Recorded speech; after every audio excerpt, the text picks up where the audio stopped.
Hello, welcome to another episode of Ancient History 101. I am your host, Alexandra Sills. Now, just this very week, as I was getting this episode ready to publish, I was scrolling through social media and an interview popped up on my reels. It was Daniel Radcliffe, who I love, and he was talking about the Iliad and about how he never wants to read it. He's read one of the modern adaptations, he said he'd read the Odyssey at school, but that realistically, the Iliad was never going to be a book that he was going to ever finish. And I get it. The Iliad is a big book, it's dense, it's weighty, and if you're coming to it for the first time, it can be pretty intimidating. And I thought to myself, maybe Daniel would read it if it didn't feel like work. These poems, even if you're reading a translation, they're thousands of years old. They're about people that are very different from us, doing things that are very different from what we would do. But all you really need is someone to walk you through the context of the poems, explain how they work, explain some of the themes. And wouldn't you know it, today's episode does just that. I've asked one of our special guest experts to walk us through the role of gods in epic poetry, because they were main characters too. So, Daniel, if you're listening, crack open that copy of the Iliad. You're going to be fine.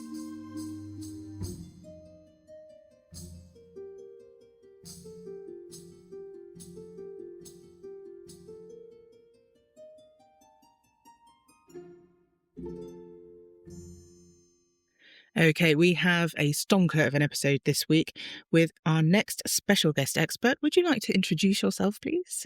Hello. I am Laura Jenkinson-Brown, better known as Greek Myth Comix, and I'm a secondary school teacher from the UK down in the South Coast.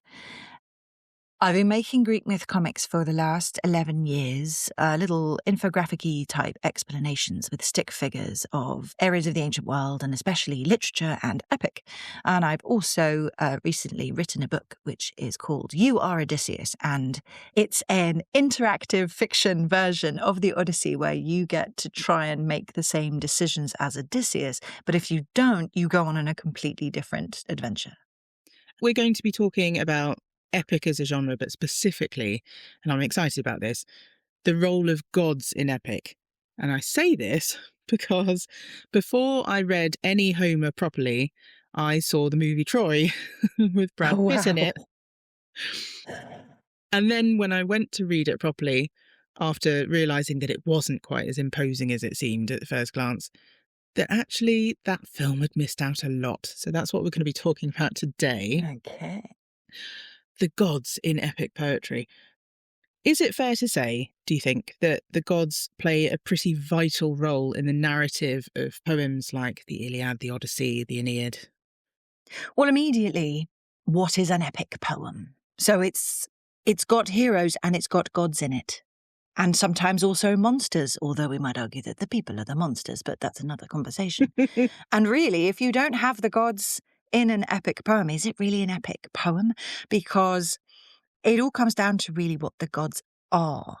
And this is a really interesting starting point when we teach classical civilization for GCSE. So I've been teaching classics for 20 years, and for most of that time, I taught the Odyssey and I taught the Iliad and the Aeneid. And some days I got to teach all three, which was just amazing. And so when we start off with the gods and we learn about what they are and who they are and what they represent, we realize that the gods are essentially external representations of what interests mortals and what's important to mortals. And one of the reasons why perhaps the Greek and then the Roman gods are so popular is because they generally represent one main thing that's really identifiable. And these things are still identifiable. So a god of love or sex and a god of war. I mean, immediately you can start to see that these are the things that are the most important themes in these people's lives, the people who are worshipping these gods at the time. And then, of course, an overarching sky god who's in charge of everybody and who's male, which reflects their patriarchal society. So having the gods in epic is one way it elevates the whole thing, because mortals are just people and they live and they die, and sometimes they do amazing things in between. And that seems to be what epics are about, those amazing things. But those amazing things can only be allowed to happen with the gods on hand. So they're in the background because everyone seemed to just accept that that's what was there behind them running their lives. And then when you have the gods directly appear as characters, you have a different sort of reason why they're there. And that they're not just representation of mortals' interest, but now, if they're associated with a specific character, they're the external representation of that character's talent. So, few examples. In the Iliad, Paris is very much doted on by Aphrodite because he's beautiful and sexy, and she's the goddess of that. And in the Odyssey, Athene is very much Odysseus's patron, almost his best friend in a way, or at least a one-sided best friendship. And she is representing his wisdom, his cunning, his cleverness, and his war tactics within all of that, because that's the male sphere of action. So if you take those out of epic, you have still got a cool story, but you are just reliant on the people in the story being exciting enough to do that. And then you've got the other problem in that you've got two types of divine presence in these stories, where one, you have, say, divine inspiration, and it can be like a little tiny thing, like it was as if a god guided us in, we were able to park our boat up so well. Or if to say, like, it was as if the gods had heard us and driven out these stags in front of us so we could make a meal of them. And that's sort of like a tick in a way, like we say, oh my goodness, or how lucky, or something like that. Mm-hmm. But then there's divine intervention, where the gods actually intervene. And you could probably split that into two roles. One where they seem to take the body of another human character, and so it could be argued that really it was just that human character, maybe, and they didn't actually intervene. And that's easy to perhaps show on screen when you don't include the gods in your film. But then there's the divine intervention, which actually affects the plot. And as you mentioned with Troy earlier, one of the reasons why that film goes so far off the story is because they took out the gods, and thus they took out the divine intervention that changes the direction of the story. Mm-hmm. And they just went with what would people do? And with people, it's a much shorter war. Yeah, absolutely. So for people reading or watching adaptations of the Trojan War, the Odyssey now, we've grown up in a modern world. We've usually grown up in or around religions that have a single God who's benevolent and omnipotent, and he loves us and he wants the best for us, who cares deeply about mankind. Is that how Greek and Roman gods are depicted in ancient epic, or is it slightly different? It is different. I was just going to say, no, it's absolutely not. The gods have their favourites, and often it's because another god owes them a favour to do with that favourite. So they're not actually doing something for the person, they're doing it for the other god. So, for example, when divine armour is made by Hephaestus, he's doing it as a favour to the female goddess that has asked him, whether it's Aphrodite, his wife in some of the poems, or whether it's Achilles' mother, Thetis, because she did him a favour earlier. And then the real basis for it, you have ancient prayer, which is another thing that we also teach on the GCSE. And we use examples from epic for both looking at the formula that a prayer is, because all of these things have a specific way of putting together the act of sacrifice and the act of prayer so that you get all the bits involved. And even if you get all of that right, the gods might just decide not to listen to you because it's not in their interest. They might have a completely different interest. So in the Iliad, when the queen of Troy is taking her womenfolk and praying to Athene to help them, we get the dramatic irony of hearing the poet tell us, but the goddess did not listen. And we know that Athene's on the other side. He's got a vested interest in supporting the Greeks because Paris didn't pick her in the pretty goddesses competition. So the gods are very much picking and choosing their favourites if they feel represented by them, like those examples from before. Whether or not the god listens to you, it doesn't matter whether or not you have done everything right. So Hector, Prince of Troy, perfect man, does everything right, always worries about everyone, is probably the nicest character in the whole Iliad. Yes, I would agree. And the gods are even saying, oh, it's a bit sad that Hector's got to die. He's always given us really good prayers. We're like, oh, well, could you do something about that? Oh, no, you can't. Oh, okay. Because because, you have this vested interest in this other thing happening. Troy must fall. And so we're just going to get to that in the end. And Hector is collateral damage. So would a Greek always find it a good thing if they attract the specific attentions of a god? Oh, well, now that's very open, isn't it? For what reason have they attracted the attentions of the gods? Uh-huh. Probably not. I mean, the first example that jumps to mind, Athene might be really chummy with Odysseus when she feels like it, certainly. But he attracts the attention of Poseidon because he blinds the Cyclops, Polyphemus, and Polyphemus' dad is Poseidon. And Polyphemus asks Poseidon in a prayer, but in a negative prayer, which we would think of as a curse, to either kill Odysseus, or if he can't, because Odysseus is actually fated to get home, then to mess up his life. And then that's exactly what happens, because Poseidon chooses to act upon this. So you can attract the gods' attention in the right way and in the wrong way. And I suppose, if you attract their attention in the wrong way, they've got to do something about it, because otherwise it reflects badly on them, doesn't it? Mm-hmm. They can reward you if you do good stuff, or they can not reward you. And that makes them even more powerful, because you don't know what direction they will go in. But if you have upset them, then they will absolutely come down on you like the proverbial ton of bricks. I think it's in the start of the Odyssey where there's an assembly of gods and Poseidon isn't there. So Athene finally feels like she can talk to Zeus about getting Odysseus back in the world of the living. He's been stuck on Calypso's island. And they bring up these examples of other humans who have transgressed. I think there's Orestes, and and what happened to him. So that's sort of an example of, actually, in the end, they argue that, yes, it is time for Odysseus to come out. He's served his purpose. Poseidon really can't be angry with him anymore, and it's right that he should go back. So she does argue that he has these merits for the gods. So I suppose the answer is it's a good thing and a bad thing. It just depends on what you've done, really. And in hindsight, you could have done anything, because something might happen and you might attribute that to the gods doing it, and you will find a reason for why it happened. And you either did a good thing or a bad thing. Right. So it's not always a good idea to attract too much attention either way, perhaps. No. Just in case. Because even if you attract the positive attention of one god, you're likely to annoy whoever they're not friends with at the moment.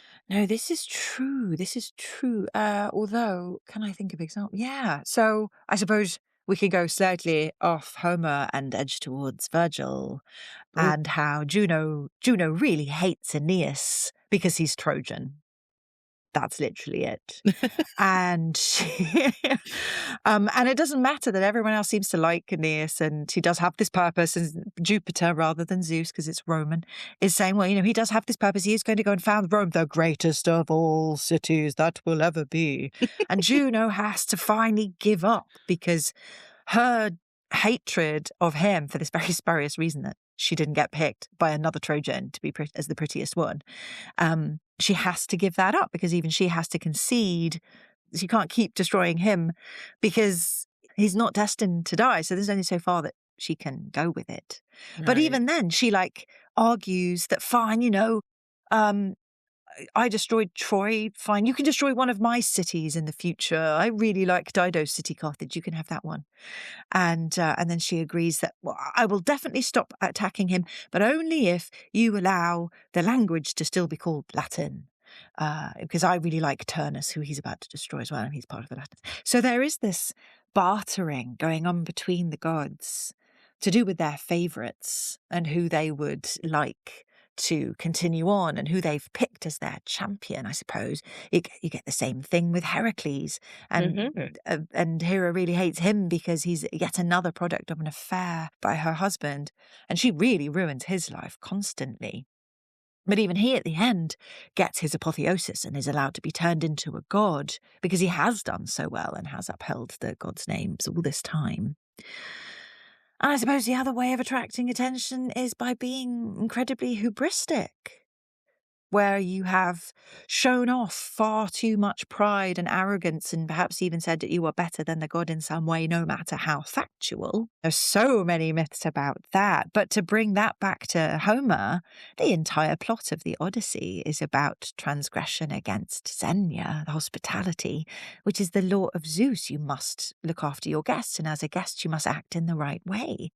And most of that story even comes from the original sort of transgression where Paris steals another man's wife, and that starts the Trojan War, although you could also trace the beginnings of the Trojan back to Zeus just had to have someone yet again. Mm-hmm. But all of the baddies, say, in the Odyssey are people who have done the wrong thing when it comes to that particular law. Polyphemus, rather than give guest friendship, has eaten his guests, and he gets blinded, even though he says, I do not care for the gods. That's hubristic in itself. And on the other end of it, when he's back in the mortal realm, the suitors have turned up and then they won't leave, and they're eating all the food and they are making demands and living it up at another man's expense. And okay, so far, but then they plot to kill their host's son. And that's against everything. And Odysseus is told by Tiresias, by Athene, you are going to kill them for that, because that is Zeus's law that they have transgressed. So they have been hubristic in that. Right. I mean, that makes a lot of sense when you think about it. It does. There's got to be a purpose for all of the death. Yeah. It can't just be, and then there was a bloodbath and the end. And it's not. And it is if you believe that the book 24 is not original, which seems to sort out the fact that everyone's on their own really upset about this. Oh, that book 24 being written elsewhere, that's an entire different episode. Maybe we can get into that one day. I definitely book 24. It's too lovely. It is. For the gods, again, coming back to the idea of gods that we might have now, that they're all wonderful people, not people, but they're flawless, they are perfect. Is that true of gods in epic, or do we see some really deep character flaws that they are not even trying to hide? The gods are definitely not perfect. And that's really interesting. And I think that's another reason why they are so very beloved still, and why people still write books about them and make them characters and stories. Because they are like humans times a million. And they have all the superhero things. They can fly and they can move fast and they can change into different people and they can do what they want and they live forever, and there are no consequences to their lives, which means they can be incredibly petty, just like real humans, and they don't have any consequences for it. So it's very much a kind of do as I say, but definitely don't do as I do, because that would be hubristic. I'm going to give you some really bad examples here. I'm Zeus. I'm going to sleep with everyone, but you can't do that because women are property, and that would be transgression. But I'm a god, so it's okay. And lots of these other examples. The gods themselves are imperfect. Aphrodite sleeps with a man who is not her husband. Zeus sleeps with women and men who are not his wife. The gods themselves are generally seen as very, very beautiful, but even one of them, Hephaestus or Vulcan, is often described really unfairly, I think, as ugly. And he's often given this sort of almost comedy appearance, which we would think of as absolutely hateful now, because he has, in a lot of depictions of him, a disability. But even that is a show of the god's power. He is thrown off Olympus and he falls all day and all night, and he finally lands, and it doesn't kill him. And he only has this this one small disability, I suppose, by contrast to what could have happened. And he is still really beloved among them for being the best at making beautiful things. And he is still seen as this absolute paragon of the crafts and the arts of humankind. And every beautiful thing is attributed to Hephaestus or Vulcan. Like, it is as if he helped me make this thing, which again is stopping you being a bit hubristic by saying I made it and he had no help in the matter. So the gods are definitely not perfect. And I think that's important. A really perfect God is very difficult to have faith in, I think. Yeah, I would agree. And especially when bad things happen. When bad things happened in the ancient world, oh, we probably did something wrong, and now we have to re-examine why we've angered a god. It's the whole plot of the story of Oedipus. There's a plague on his city, to stray away from Homer a bit there, but there's a plague on his city, and he's got to find out why there's a plague, because clearly they've done something wrong in the past. And then he discovers that he's the one who's done something wrong, very sadly, by killing his father and marrying his mother completely unwittingly. But the whole idea then is that the city is cursed because it is polluted. It has not been kept sacred by acting in the right way. He's done things that only gods would do, like commit incest. For example, Zeus and Hera are brother and sister. But they're immortals, so there is no consequence to that. But for mortals, there absolutely is. So it's really interesting, I think, this relationship between gods and mortals, and how gods are essentially this superversion of a mortal, kind of like, I suppose, a bit like a modern superhero. Mm-hmm. But they're flawed like people, so they're identifiable, and that makes them much more easy to believe in, and much more easy to understand when things go wrong. I would absolutely agree with that. Definitely. Particularly when, for instance, we see modern tragedies and you have thoughts and prayers. I always kind of think, well, is the prayer not a little bit too late? Or did the god not listen? Yeah, it's not helping us. If I were a god on Mount Olympus, I can imagine... Oh, careful there, Alex. Oh, I know. I'm going to get some kind of curse come down on me. If I were a god on Mount Olympus and I had no consequences to any of my actions and I could do pretty much whatever I wanted, I struggle to think about why I would be so heavily emotionally invested in what a bunch of mortals are doing down at the bottom of the mountain. So when we think about the Trojan War, why are the gods bothered about anything that's happening? Why do they keep intervening? Why do they keep picking favourites? There's loads of answers to this, and they're all really fun, because humans are always trying to justify why we exist. What are we for? And then we have to just, why do the gods exist? And one of the things I do when I get asked questions like this in class is I invoke Peter Pan and Tinkerbell, Okay. which most of them still know what that is, although it's going into the past of our sort of cultural identity. And there's a bit where Tinkerbell is sick, and you have to clap and say you believe in fairies, and Tinkerbell will come back to life. So I guess it's a bit like the gods. One of the reasons why the gods care about mortals seems to be that they worship them, and they seem to feed off that in a way. When, if we look at the story of Demeter and Persephone, when she's trying to get her daughter back, and then she finds out that her daughter has been given in marriage to Hades without her being involved at all, and she's really angry about it. She can't harm the gods, so she harms the people. She stops them being able to grow food. And then they can't worship the gods anymore because they're all dying. Mm-hmm. And the gods get upset about this. And so that's her leverage. And then you might ask the question, but didn't the gods exist before mortals? And then didn't the gods invent mortals? Or was that Prometheus? Or was that Prometheus and Zeus? And perhaps the argument there is that, yes, the gods won. And then what do they find themselves in charge of? An earth with some animals on it, and all the titans imprisoned, so they've got to replace them with something, perhaps. And in the earliest myths, there seems to be a world where the gods and the humans kind of coexist a lot more closely, while all of these ages of heroes seem to come in. So the gods are talking directly to kings, like Minos on Crete. He asks for a favour, send me something beautiful so I can sacrifice it to you. And then Poseidon sends him the beautiful white bull from the sea, and then he doesn't sacrifice it, and the whole Minotaur story happens.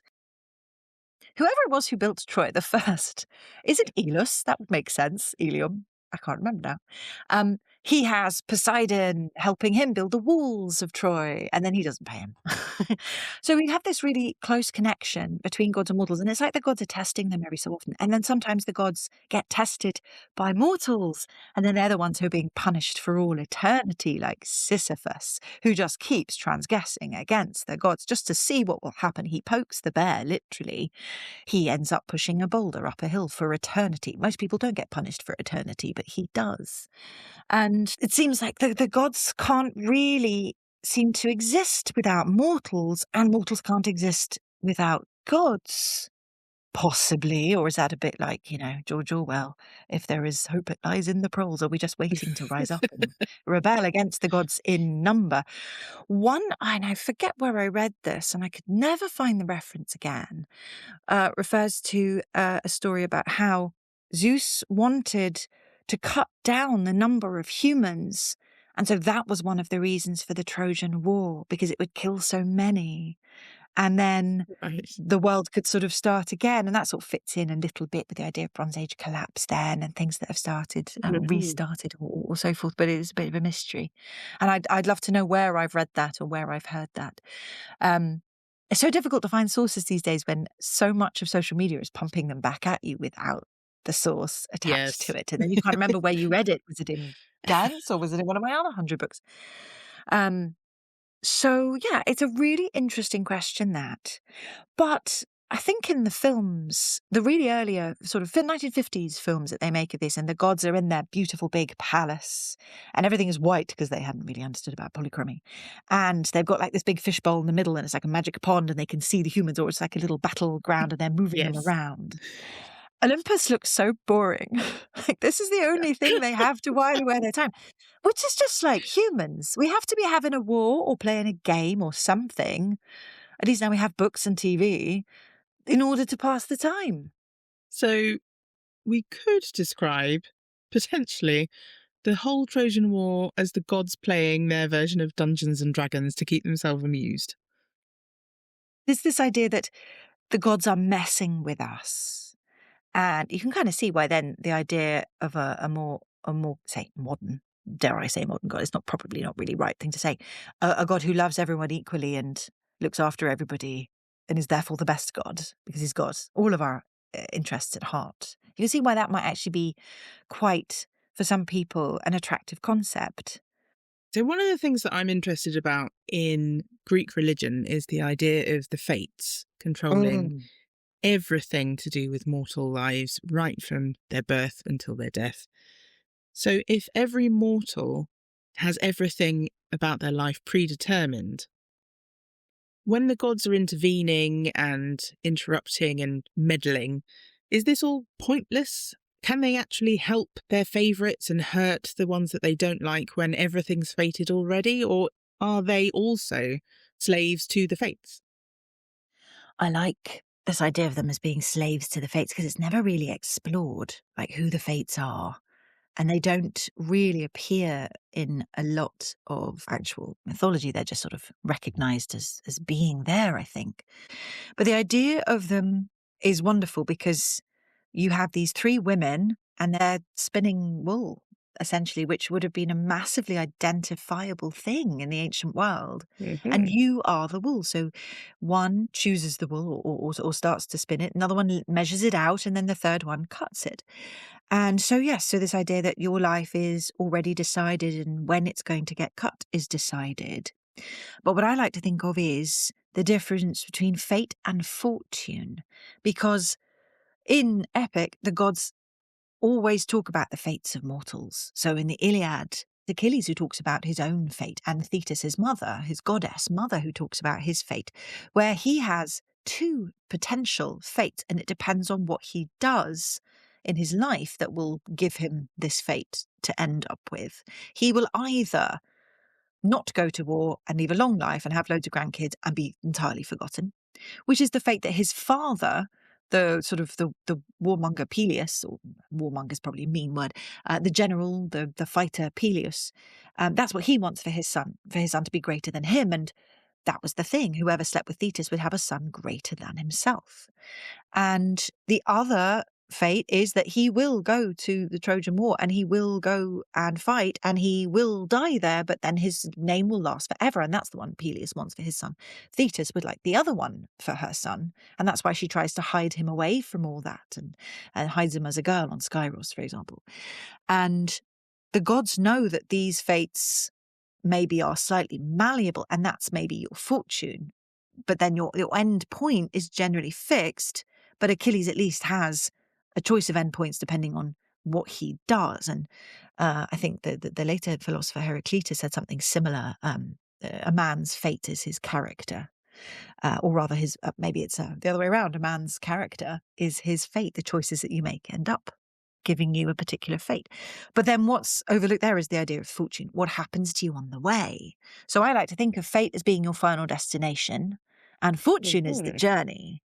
And if you mess up on your journey, the gods can, well, if you mess up in a way that upsets the gods, they can make your journey long and arduous. So, for example, Odysseus, when he is being cursed by Polyphemus puts this proviso in: I want him dead, but if you can't do that because he's fated to get home, then please let him get home late in a wretched state, needing help and alone, finding trouble at home. I had to put it in a rhyme so I could remember it.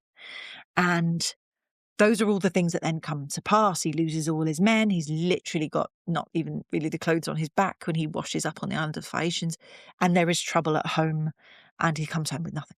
So all of those things seem to be his fortune. Like, he's destined to get home, but when is not destined. And because, he nearly gets home.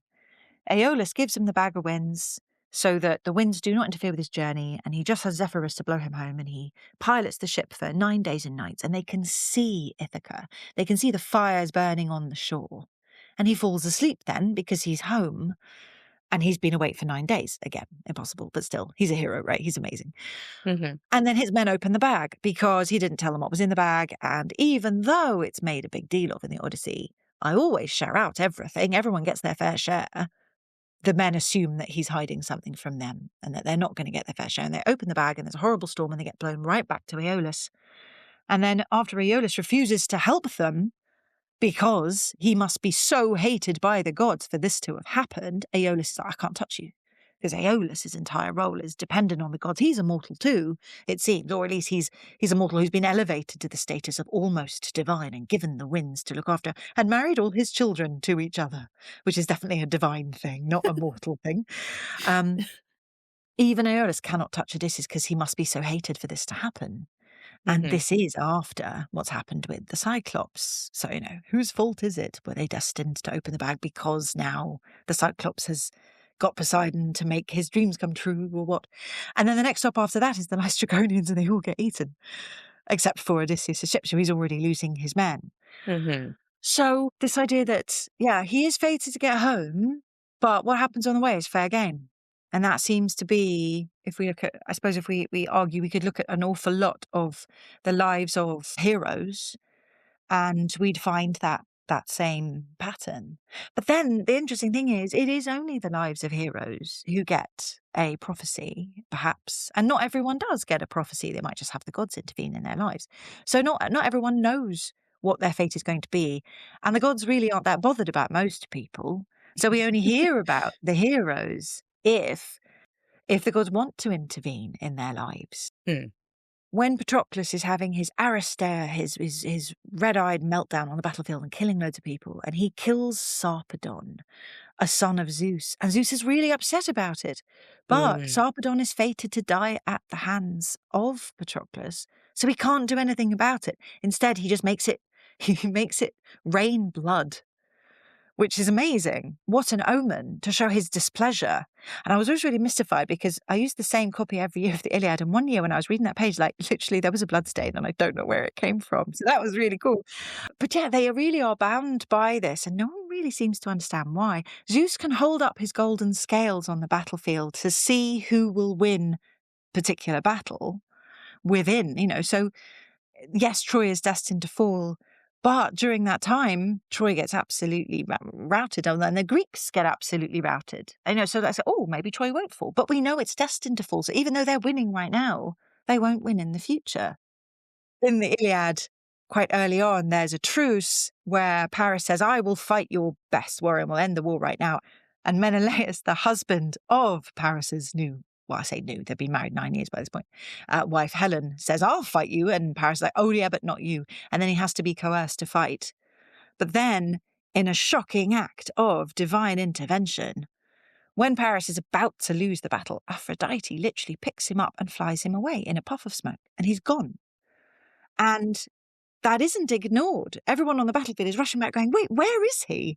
And the Trojans say, we don't have him. And the truce seems to be on the point of breaking, but they've sworn special oaths about it.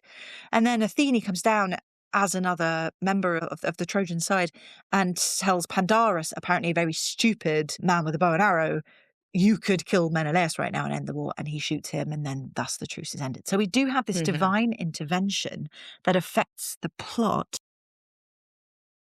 I think it's really interesting that Zeus doesn't intervene with Sarpedon. He just, the blood is cool, and they should have had that in the movie.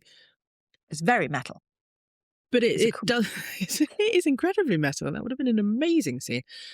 But it does seem to be interesting that just because they're gods doesn't mean they're going to all act in the same way. They're not all going to just sit back and watch. It's a personal choice. It's not something that they can or cannot do as a whole because of who they are. Which means that I suppose even if you have a divine parent and even if you have the favour of one of them, it might not do you any good. But then again, it might. I like the kind of dramatic tension that causes. It doesn't matter who your father is. Your father can be Zeus. It doesn't matter. Oh, absolutely. I mean, if all the gods had children who were just immortal, or even like semi-immortal, that would be really dull.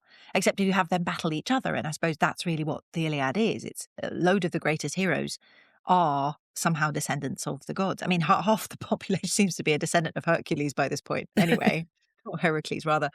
But yeah, this personal choice is really interesting, and I find it fascinating that of all the gods in the Iliad who are present, because they're not all present, it's Aphrodite is the one who seems to be the one who's most like a main character and who actually intervenes on more than one occasion.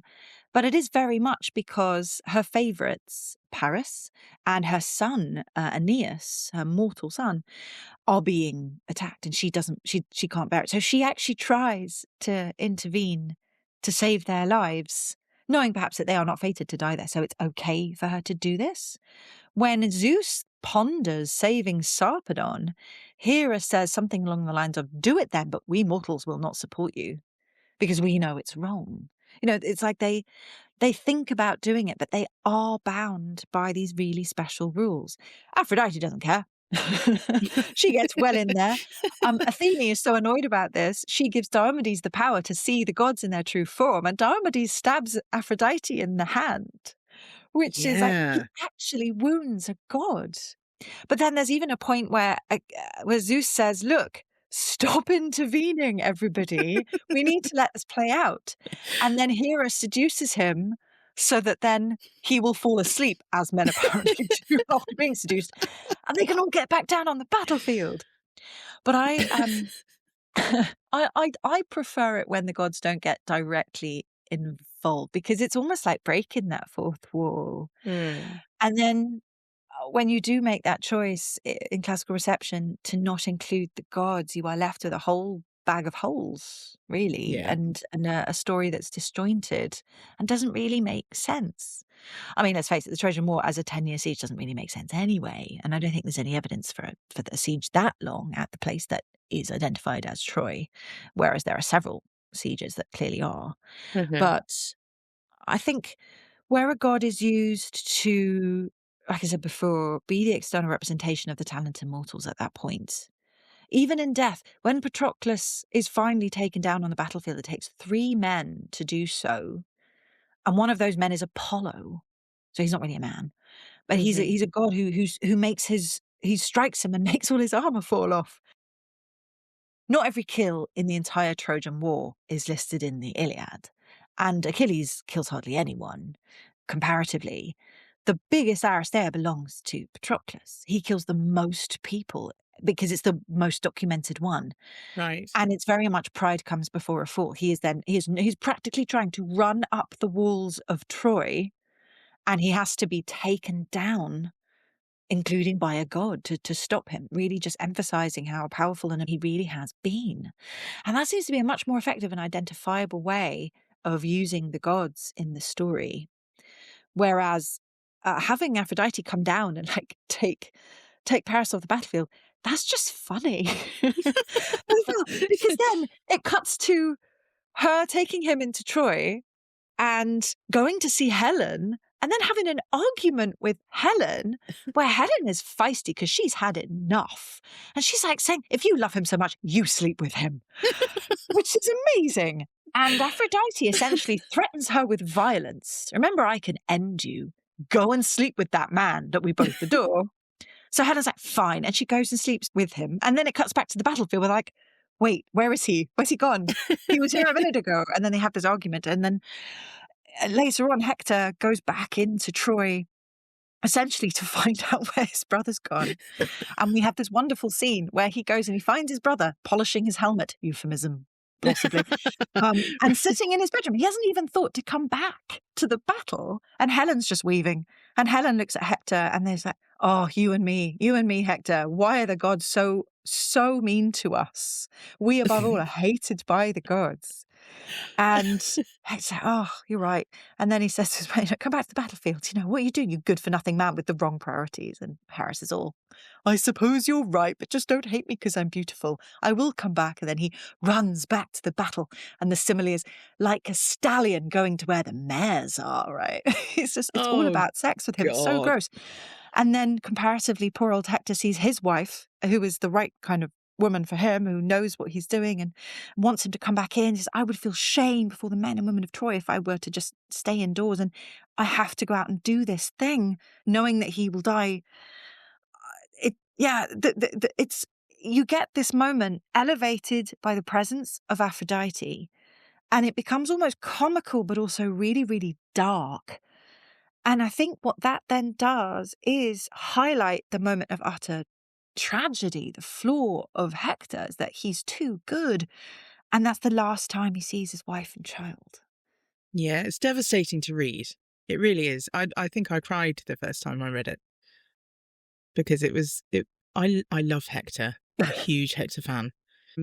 Going back to Aphrodite, not only does she sound like she's not really even that scared of emasculating Paris by scooping him up and taking him away, but also she sounds like the mother-in-law from hell, doesn't she? I think there's almost a little bit of a parallel, isn't there, between gods and mortals with Peleus and Thetis. Peleus wants Achilles to be a warrior and die as a warrior. Thetis doesn't. Zeus is willing to sit back and watch Sarpedon die because it's on a battlefield, it's an honourable death. But Aphrodite, again, the woman, doesn't want that. So there's a kind of maternal aspect, isn't there? Exactly. They're identifiable. Aphrodite might be the goddess of sex, but she's also a mother, especially then, I suppose, in the Roman text, where she becomes this sort of great mother figure for Rome, rather than in the Greek text, where she's not like that, to put it mildly. But yeah, there is this identifiable female figure. She's outside her sphere of action, and yet she's also within it. She shouldn't be on the battlefield, but she's protecting her son. The gods can do that. When we then see Hector's wife, Andromache, she's out of her sphere of interest. She should have been weaving in the house like Helen was, ironically, actually doing she's always perceived as this terrible slut. Okay, whatever. But actually she's behaving in absolutely the right way. And Andromache is outside her sphere of action, and she's taken her child to stand on the walls and look down, and she's actually giving her husband war advice. And she is going to lose her husband. It's not because of that, but she is going to lose her husband. Mm-hmm. And so again, the gods being these external representations of things that are important to mortals, that's absolutely it. Mothers and protection of children, fathers still wanting to protect their children, but also by doing so by protecting their reputation, because that's the male sphere of action, say the warfare, the tactics. I mean, we can see that in Athene being such a sort of a duality of a goddess, in that she is a goddess of wisdom, but for men and women, that's entirely different things. For men, that is war tactics, why she wears her helmet pushed back on her head. She's giving advice on war. She's not in it. And then for women, she's weaving. And men make the statues, so she's always in that male form. But also, I imagine, carving a loom would be really hard. But she's then representing those aspects of men pretty much all the way through the myths. If we look at the Odyssey, for Odysseus and Penelope, she's kind of represented in both of those, in that for Odysseus, it's the wiliness for Penelope, she is the weaver. She uses that to her advantage. She weaves stories and she literally weaves the shroud. And we're always told that Penelope is a great match for Odysseus. And so we kind of see perhaps Athene in both of those things, or rather we might do through this lens, because again, she's so identifiable as these particular traits. Not that we have such different spheres of action for men and women now, mostly, hopefully still by the time this airs. But I think that's the most important thing about them, is that they do represent us. One might even say they might even have been created by humans to begin with. Sorry. I can hear the thunderbolts. If there's a sudden storm over your house in the next 2 minutes, that did we will happen know why. once, actually. There was like a flash of lightning. I'm like, oh no, I've really angered him now. It was quite fun. So we've talked about several goddesses, and we've talked about the gods being really central to the narrative of these epic poems. And of course, there are a lot of epic poems that aren't anything to do about the Trojan War, and there are a lot of epic poems that we don't even have anymore. They've been lost forever, which is really sad. R.I.P. Epic Cycle. I know. But when we think about the Trojan War, for anyone who doesn't know, the Iliad is a short part of it. There was a whole epic cycle of other poems that covered other parts of that war. The Odyssey is the aftermath. The Aeneid is the aftermath. So all of these, let's say the main trilogy of epics that most people are familiar with, they are all to do with this one war in one way or another. And that war starts because of something that mortals aren't really involved with. When we talk about, again, Brad Pitt and Orlando Bloom runs off with someone's wife, and that's the reason that this war starts, right?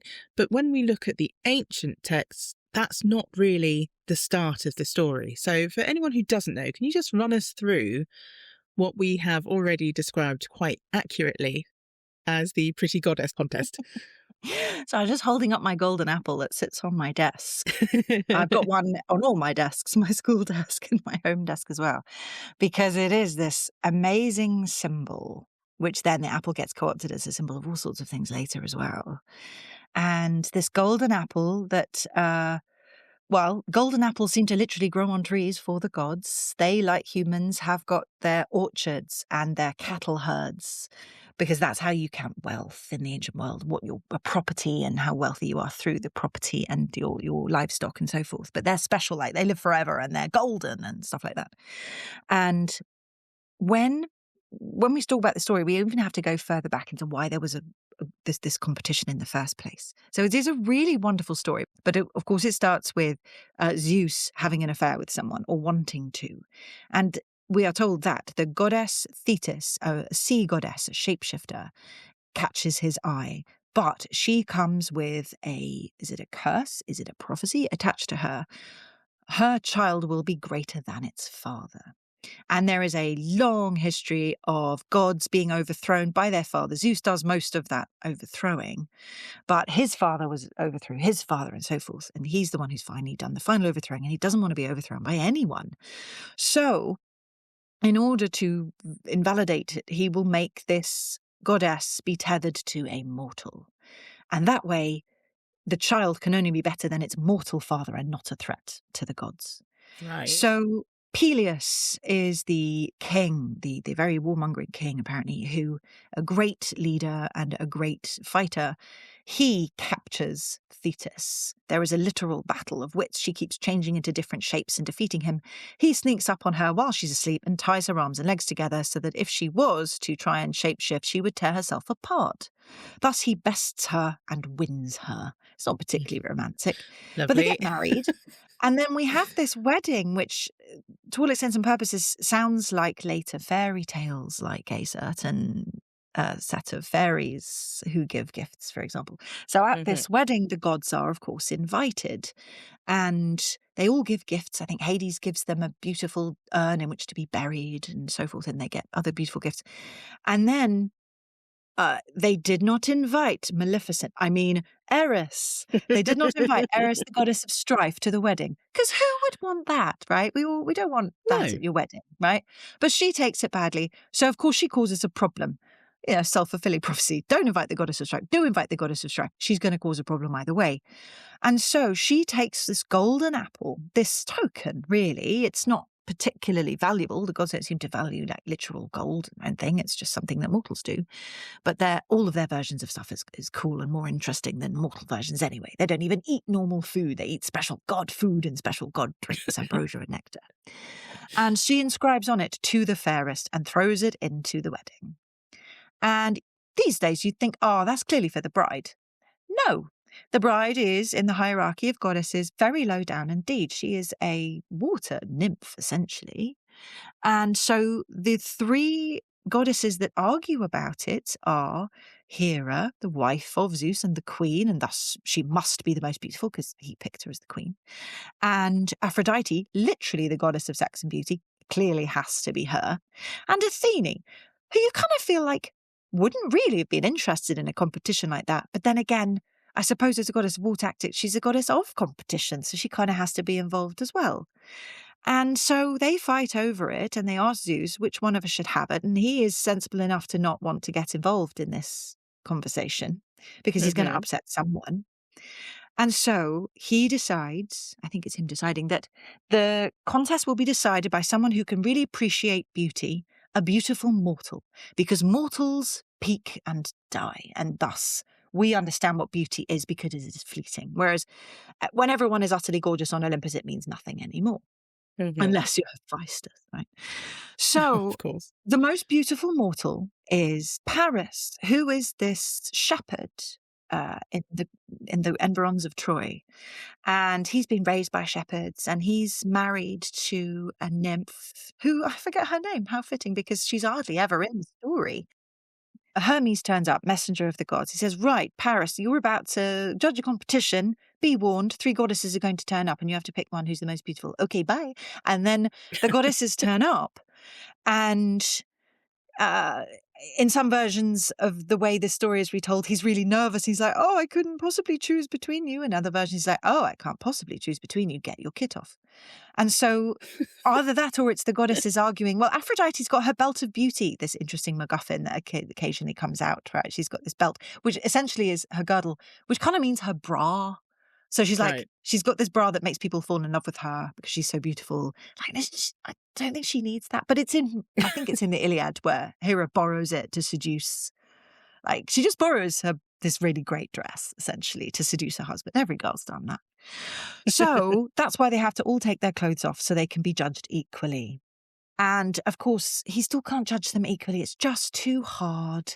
So they all bribe him, which seems to be something that the gods seem to think is okay. And all of these prizes that they offer link to what they are god of. So Athene offers him ability to win battles. He's a shepherd. Okay. Hera offers him all the cities in the world once he's won the battles. Like, he'll be king of all these things. Okay. Again, shepherd. And Aphrodite offers him sex on a plate, literally, with the most beautiful woman who's ever lived. She's married to someone else. But it doesn't matter because he's married to someone else too.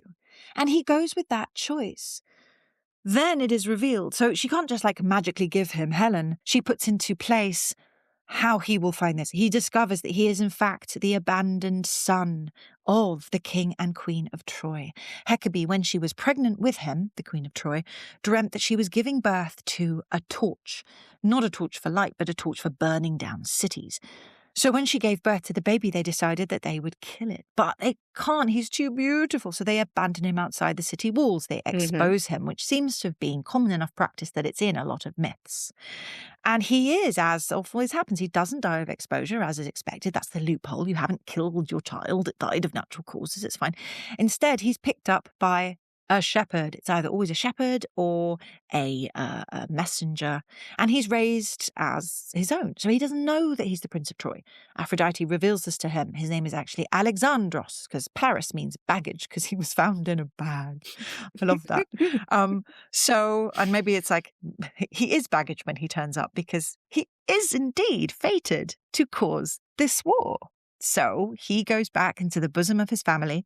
Just so happens that he is sent on a diplomatic mission to Sparta, where Helen, the most beautiful woman who's ever lived, lives, because she is from Sparta. She's originally Helen of Sparta.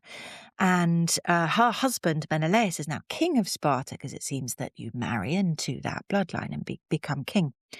And he then absconds with Helen. Whether Helen goes willingly, we don't know. Some poetry, there's a lovely Sappho piece that says that she is made stupid by love. Love makes her insane, and leaves behind her wonderful parents and her child, Hermione, and go off. And by the time we meet her in the Iliad, she's massively regretting that decision and considers herself a victim of the gods. Right. So then that kind of brings us to her having been stolen, and then the reason why all the rest of the Greeks who were in individual city-states go to war with her is that when Helen was being married off, her father was worried that all the Greeks would fight these Greek kings over her, and so Odysseus helped him make this oath between them that whoever she picked, all the other suitors would not go to war with him, but would go to war for her if she was ever kidnapped and taken away. And thus that then happens and the war begins. So absolutely we're seeing that without fate, without the gods, none of this story would have happened. They would have all stayed at home, just having fun, listening to some bards, drinking some wine. In hindsight, we see all of this because, of course, you've got to wonder how many of these things are put together to make the story far more exciting and interesting than it was. I mean, there's so much information about the sort of, when the supposed war is meant to have happened, and was it towards the end of the Bronze Age, and this whole argument about how Bronze Age collapse happened, and was it in fact a war over resources? Were people being displaced? Is Helen a figurehead for this? But it almost doesn't matter really, because it's so mythologized. The reality of the Trojan War can't possibly be the same as the myth in any way, except there was a place called Troy and there was a war there. And we don't know when that happened or why it happened, really. We know that there were wars. It was clearly a very rich place, and places that are rich build great big walls because they need them. Even Mycenae has this great big wall, and it was apparently nowhere near as rich as Troy in the stories, although it was the greatest of all the Greek city-states at the time. And so they clearly must have a need to protect against invaders, and that's what they did. When we think about epic poetry, I know certainly that there will be listeners out there who have perhaps been interested in the stories and know a little bit about the stories already. Everyone knows about the Trojan Horse, for instance. Not that that's in the Iliad. And they might look at these books on shelves in the bookshop, and they're massive, usually. Big old fancy hardbacks, and they might think to themselves, this looks intimidating. I don't want to read this. I'll just watch Brad Pitt. It will be easier. I'll understand it because this isn't for me. Or listen to Epic the Musical. That's another one. I firmly believe that people should give it a go. And if they do, what do you think they should be bearing in mind about the gods as characters, as they're reading, just keeping in the back of their mind to make everything make sense? Well, I suppose what we need to remember when we are reading these is that they weren't composed originally to be read, and also they were composed for people who knew all of these characters. So I suppose a little bit of preparation to not feel lost. Knowing what the gods represent, I think, is really key, because that unlocks so much of the story. But a lot of that is also inherent in the story, in their epithets, for example. I think something that would be really useful is a little guide to the way that these texts are written now, that they have been put down, because they were originally to be recited. And so they have lots of little, I suppose, tricks, clever things that both add to enhance the narrative, but also help a poet recite them and help the audience remember what they're listening to and who the characters are. So perhaps having a little go-to list of techniques that are used. So similes, for example, the Homeric simile is a much longer version of a little classic simile. It was like this because it helps an audience imagine the scenario. And things like epithets, which we don't really use anymore. Epithets are little descriptive clusters of words that go before or after the name of a god, or sometimes even replace a name at all, in order to give you a little bit of background about that character. So fleet-footed Achilles, for example, he's really fast when he runs. Deep-breasted women of Troy. Yeah, attack it. Zeus, the Thunderer, it just reminds you who the gods are, for example, as well. And other things like formula. I love formula. You could literally build a raft based on the formula given for how Odysseus builds a raft over 5 days in the Odyssey. It's so detailed. But you can imagine the poet kind of goes autopilot. There's a formula. And prayers are also a formula. And sacrifices are also a formula. And when the warriors put on their armor is a brilliant formula because it tells you that there's going to be a fight scene coming. It's the equivalent in film now of the montage, right? Where they build up, they put on their clothing. So they put on this bit of armor and then this bit of armor. And there's a formula to that too. And then they're normally inspired by a god at the end of it. And then they go on the rampage. And then even the rampage has a formula to it too. So you start to see these patterns throughout. And then there's even a formula right at the start. Oh, muse, help me tell this tale, which reminds us that these were orally told stories. And this is a good way of getting the audience to start listening. It's like the curtain up at the beginning of a play. But it's also a good way to get them to shut up. And a nice little making sure that you're not being hubristic by saying, oh, I'm really great and I can remember this entire word story on my own. So these sorts of things, I think, are important because they're kind of alien to us as readers of modern fiction.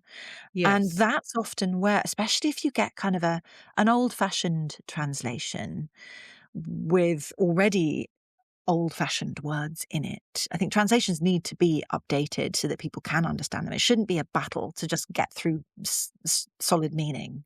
I absolutely agree. If you've got an old-fashioned one, it can be really difficult because they get really flowery about including all of these techniques. Whereas if you get a more modern one, they're much more open and clear. And it makes you realize how well the story is crafted, and that can only be to its benefit. You don't need to study them and pick them out in order to enjoy it. Having an understanding of why they're there so that they don't trip you up and you don't feel like you're an idiot for not knowing about them, which some people might feel, or they might feel alienated by so many of them being in the text, or the text feeling not very modern. I think those are the main things to understand. Yeah. And they're minimal as well. You can read them as a page, just be aware of these things. Do you have, I know that you're not going to recommend Brad Pitt. Do you have I thought he was really good, actually. I mean, I'm more of an Eric Bana girl, but... Well, that's because you love Hector. See, I do love Hector. I quite liked the performance of Brad Pitt as Achilles. I mean, they took away his great speech, right? And Yes. I think he did a really good job with the limited script that was on hand. But some of those lines are word for word. I mean, the sack of wine, I think it's actually dog face in the actual, but still, that always gets a laugh. But the things he say, some of the more philosophical things he say are rather good. And kind of from the Iliad about his fate, for example. But anyway, sorry, and you're an Eric Bana guy because yes, he is also an excellent Hector. He's got a much more sympathetic face than Brad Pitt, I think. I agree. I just love Hector. I can't help it. You're meant to love Hector because then you have to be sad that he dies. Everyone dies and everyone is sad. Devastated. It's just, I can't stress enough how emotional it is to read it once you've got invested in all of it. I had to read it every year for 11 years. And every year I would tear up. I still watch Pompeii the Last Day every year with my first year. And every year that makes me tear up at the end, even though I know they all die. It's amazing. It's a great documentary. Yeah. Do you have, for those people who want to graduate now from a movie and get into the text itself, do you have a particular translation perhaps, or an audiobook if it's meant to be heard? Maybe you have a particular version that you are happy to point people towards. I will go and say that I really enjoyed the recent Emily Wilson translations of both the Iliad and the Odyssey, although I haven't listened to the audiobooks because there are some books I can't listen to an audiobook of because I have to read them. But I hear that they're very, very good, those audiobooks, and voiced by incredibly talented female voice actors, which is, I think, a really interesting way Yes. to retell an epic, which was probably told by male rhapsodes, because we don't even know if Homer existed or whether he's a model for these sorts of characters. There is another one out. There's it seems to be quite the thing to translate the Iliad and the Odyssey at the moment. I haven't read. There's a very recent one by, I think, Daniel Mendelsohn of the Odyssey, and I have not read it yet. I have a rather large collection of Odysseys, and they all vary in tone and interesting. I do think one of my favourite translations is a 1950s translation of the Odyssey by W.D. Rouse, and it's really jolly good fun. It's just a really fun translation, Right. and he does it's a little bit classist as well, because he gives the slaves a dialect words to use instead. Right. It's a little bit it's a bit Dickensian in that way. Yeah.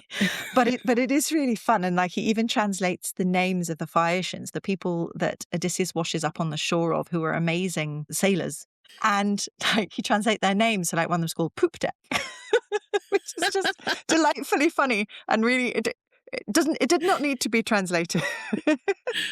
And that's a really fun translation. And it's also really thin and small, and you can still get copies of it. So it's kind of fun. You're still reading something kind of old by our standards. But but what's great about the Wilson one is just going back to the parity of the language and ditching hundreds of years of male gaze. One of the things that's really interesting argument in that translation is the way that the slave women are dealt with at the end, and they're not called all the rude names in her translation that they are in all the previous translations done by men. Yeah. Instead, the words that are actually there, women, are used. So that's really interesting. So it kind of comes with a great commentary, and she has also written and made videos about her word choices. So that's fascinating too. I think the best thing to do is make a collection of them and become completely nerdy about it, because it deserves it. There's also other films that perhaps are maybe slightly more accurate in terms of the way they cling to the text, but then every film I've ever seen changes something, which I don't know. I think that's wildly, I don't know, hubristic. Arrogant? Yeah, right? To say that I can write a better story. I think a lot of it is down to what they had the budget for. I mean, there's the great Armand Assante as Odysseus teleseries from the 90s, which doesn't even have the sirens in it. It has the Cyclops, and then maybe there's a little bit of Aeolus, but he's weird, and then there's Circe, and then there's Calypso, and then that's kind of it. And but the rest of it, the real life bits, as in when he's back in Ithaca, those are pretty good, those sections. Okay. And you do tend to find an awful lot of these films of the Odyssey in particular focus on the supernatural stuff instead of the really amazing stuff that happens when he gets home to Ithaca, which is just delightful and incredible, and hardly anyone who only has a passing knowledge knows about. And I have yet to find a film that does that and the other bit perfectly. There was another recent film. I don't know if you've seen The Return. I haven't Ray yet. Fiennes. I actually got to watch that. I got invited to see that at the British Museum by my lovely friend Caroline Lawrence, who's an amazing writer. And she was very upset by the film because it has very little to do with the Odyssey at all. There's just some similar characters in it. And I was really annoyed because I was teaching that bit of the Odyssey that's in the GCSE, the bit where he comes home and there's selected books from that section. I really wanted a good film version of that, and it wasn't. Oh, no. It's something else, really. But it was interesting to hear the director defend his choices to everyone else in the room, who was also very angry about it. And Ray Fiennes was also there. And he's very good in it, and I could definitely see him as Odysseus. But it's an interesting take on it. So I think, okay, going back to your actual question. To graduate from the film, you've got to read some version of the original. That's really the only thing to do. And finding the least scary one is definitely key. The most recent translation that isn't a bit of AI slop that someone's posted up or isn't just actually not. People can get very confused about these if they're buying off sites like Amazon because it's out of copyright. These older translations, anyone can take them and stick them in a free book or a paid for book with a pretty cover. So beware of cheap versions. Ask around and find something that has at least got a real live writer, translator, someone who is, so it's been done recently, and they're generally done really well, but with a different view in mind to how, every translation has a purpose through that translation. What are they trying to do that's new? Just like every film of an ancient text, every bit of classical reception is trying to do something new with it. That doesn't make them any less relevant, but you have to accept that they will stray away from the original material. Even the creator of Epic the Musical, which is also an utter delight and really, really fun, even he says, this is not the Odyssey. Please don't use this in your school tests because you will fail. And it does go away from the Odyssey in a lot of ways because that's what is possible through a musical. You can't put the entire Odyssey into a musical. It'll be like a million days long. And the same with the Iliad. But I do think that taking the gods out of those films, if you are going to make a film version of them, is dicey because the whole point of these epics is that the gods are there and they're present. If you want to make a human drama out of it, then fine, but you're going to find it really difficult and you're going to be telling an entirely different story and you have to own up to that, I think. Yeah, okay. That's, I think, a really good point. It does seem when you're watching that kind of thing that there is something missing and then you realise what it is. So to finish, I can't let you go without asking you what you think about, and we don't know a lot yet, what you think about Christopher Nolan's upcoming Odyssey. Because we've been getting drips and drabs of cast lists. I know there's Tom Holland and Zendaya, and there's Odysseus is Matt Damon. Yeah, I think, and Anne Hathaway is Penelope. I can see, but I had my own cast list in my head. Everyone does, I suppose. Oh yeah, and yeah, I don't know. I have been drawn on this topic many times, and it's really difficult to see what the film is actually going to be like because, and something I've realised is Christopher Nolan is keeping most of the details incredibly close to his chest. I have read interviews with him. I have read exclusive interviews with him in Empire magazine, and literally the only thing that has been teased about it is the bit that isn't in the Odyssey or the Iliad, which is the Trojan horse. But that is what people think of when they think of the Trojan War and they think of the Odyssey. So he's been clever and canny in that respect. He wants this film to be a success. He's famous for doing war films. He was, in fact, originally going to be the director of Troy, which I didn't know until recently in the Empire article I read. And so he has been thinking about this image. And it is a really important image, I think, the horse. And it is disappointing when that image is not discussed because it is most people's immediate frame of reference. So I can totally understand why it's got to be in there. If you were doing a totally accurate adaptation of the Odyssey, it would not be in there, but neither would Odysseus for like the first third of the film. So people would be alienated immediately. And I guess you just can't do that when you have a budget of $256 million to make back. So that is what he is starting with. But it does sound like, at least, I think there was a leaked trailer. Again, I didn't get to see it, so I haven't seen anything except the photos that have been very carefully allowed out. And I think it does seem to come in when Telemachus is visiting Menelaus to hear about his dad. So that's something that is in the original that most filmmakers kind of miss out. They don't often put that in. But that is in the Armand Assante one, a bit at least anyway. And it's clearly going to be in this one. So that's interesting and good. And we know who's playing Menelaus, so he is literally someone who's going to be in it. But like I said, it's not in the Odyssey. But it also gives context to who Odysseus is, because the whole idea of the Trojan horse, that's his greatest thing. So it's amazing it's not really in the Odyssey. And I think it is briefly mentioned by by Menelaus. So that's interesting. But that is the only thing that there are pictures of. There are pictures of some of the characters. There are pictures of the characters wearing shockingly bad costumes, but frankly not as bad as the costumes in The Return. So I'm gonna Swings have and to get over roundabouts. that. And you see Penelope's in there. She's in terrible costume, frankly, in my opinion. However, the background is very much Minoan Mycenaean. The palace is Okay. clearly inspired by Knossos, although those are still reconstructions, but the throne is the same shape. And it has birds on it, which links to Athene appearing as those birds. So those are interesting details. And there's a picture of Telemachus wearing, again, shockingly bad costume, but holding what is very clearly a Minoan kylix, which is interesting again. And the main image that is shared of Matt Damon in his shockingly bad costume, which isn't even, it's not Bronze Age, fine, it's a myth, when is it set? But if the background's Bronze Age, then why aren't the costume? It's weird. And apparently there was this ghosting of this incredibly talented and actually Greek armor maker, Dimitrios Katsanikis, I think his name is. And his work is amazing, and he recreates this armor from Mycenaean pottery. It's beautiful, and like the dendra panoply and stuff. There's all stuff that's actually from that time period, and it looks much cooler than what they've given them, which is dull and brown and a bit silvery. And trousers, which is like Germanic and barbaric, yeah, right.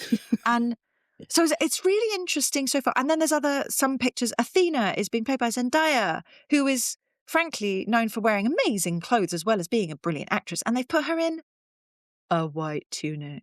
I'm so sad for her. Yeah. And also Matt Damon's hair is short, and that upsets me. It just really upsets me. He grew a beard. It's a very short beard. And we do get a description of Odysseus, and he's dark-haired and a bit short and not very impressive to look at. Like, he's an average guy, but he has dark hair and he's not. And he's a bit mysterious looking. And I just don't get that from Matt Damon. So I don't know. But the other things that have been mentioned, the sirens are mentioned. The Cyclops is mentioned. Apparently, they filmed that in the Cyclops cave on, I think, Crete, or the one that is said to be the Cyclops cave.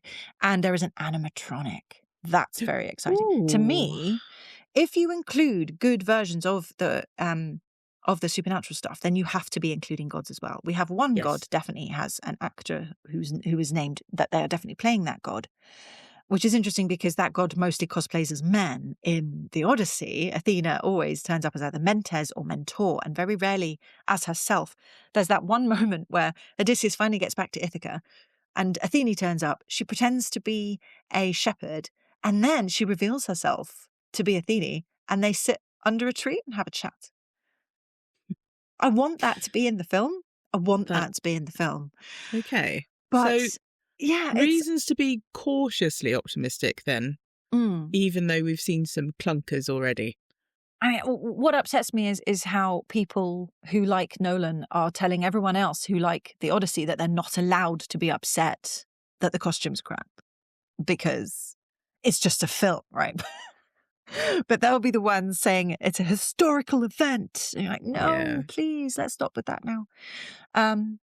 So I am cautiously optimistic that he will have done a really good job. I do like his films. I really liked Tenet, even though the sound was terrible, but they fixed that now with these new IMAX cameras that can record sound as well. And that's the whole thing. It's all in IMAX and it's really exciting, apparently. I just want to watch a great film. I don't really care how close I can get to the man's face in the film. I want to see the Odyssey. But the fact that he hasn't shown any of that makes me think that maybe it's really good and also in Technicolor. Maybe all the grey bits are just reality. And then it'd be like the Wizard of Oz, right? Where they go into Oz and it goes into Technicolor. So. Wouldn't that be cool? And, there was one other thing. They are literally rowing. The actors were literally rowing a Viking ship. It is a Viking ship that they've borrowed. And I suppose you could probably argue that Bronze Age warships are quite visually similar to a Viking ship. I don't know if they've got a beak on the front though, which is the bit that literally allows them to land. I don't know if it's more pronounced in a Bronze Age ship. But yeah, it's called the Draken. You can hire it. It's great. But it is very much a Viking ship. And I remember reading a little article that someone had written when they were filming in Ireland, because they filmed all over the world for this. They filmed on the black beaches of Iceland for their underworld, which is cool because they Oh, literally don't go wow. into the underworld, of course, in the Odyssey. They're outside it in the Grove of Persephone. But I've been to that beach and I could definitely visualize that. But in Ireland, someone wrote this article and they were saying, and yes, and they have costumes and a boat for whatever time period the film is set in. We don't know. We can't really tell just from this as well. Because they just look like Vikings. But then Okay. so did Ajax in the film of Troy look like a Viking with his He did a bit, didn't he? big battle axe But at Yeah. least he was bulwark of the account, he was the big guy like he is meant to be. Poor old Massive. Alias there. Ajax the Lesser didn't get a look in, as is should be. Yeah, I'm not an Ajax the Lesser fan, I have to say. Thank you so much for coming on and talking about the gods in epic, because I do think that they are so important to understanding the genre and also how the story is supposed to go. Exactly. I mean, you can't just kill Menelaus in the middle of the Iliad and expect the story to keep going because you didn't have a goddess to stop the truce. No, exactly. And save him by knocking the arrow out of the way. Thank you so much. We will be hopefully talking to you again on another occasion about something else in epic. Oh, thank you so much for having me and talk about my favourite subject.